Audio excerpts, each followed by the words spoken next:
Have you ever been stuck with no ideas or no plans for a certain thing? Or even the opposite, having too many ideas, which they create a lot of noise and in the end they lead to the same outcome, no idea? Well, this happened to me today. And today, for the people who doesn't know, is the fourth day of a 30-day challenge, a challenge of starting YouTube and recording videos. And with this challenge, I am pushing myself to learn how to overcome some fears of doing this.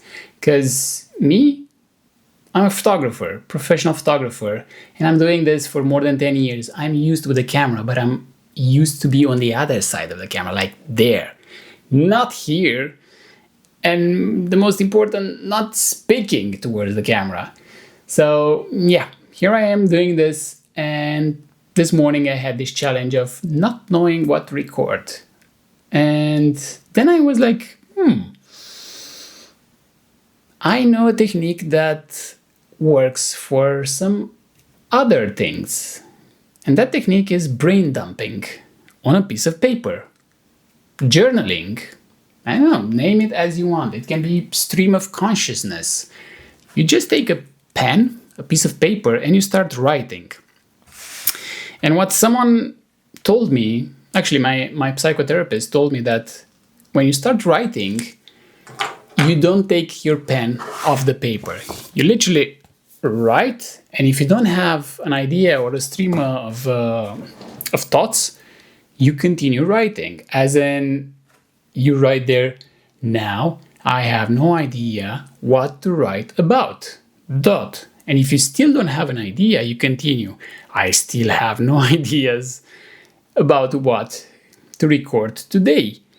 And then by doing that, your mind is working, and then the idea comes up, which for me was, actually, I can record a video about how journaling helped me come up with an idea. And the idea is journaling. Do that. It helps.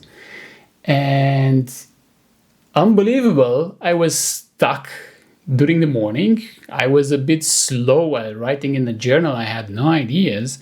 I wrote half a page with nothing, nonsense. But then when I discovered this, ooh la la, the speed of my pen was like beep, beep, beep. And I started writing really fast. And when I finished, pen on the paper, and I was like, woo, I got this. And it felt so good. It felt so right. And it's the same each time when you journal. I do that in the morning. I do that in the evening. Not on a daily basis. I wish I would do that on a daily basis. But when I do that, for example, in the morning, it helps a lot of structuring your ideas of what you want to obtain during the day. And in the evening, it's nice to have a chatter with you and see what you accomplished and to be grateful for what you have. So for me, this evening, when I will write my lines in the journal, I would write there, I'm grateful that I found this idea and that I finished a video for day 4.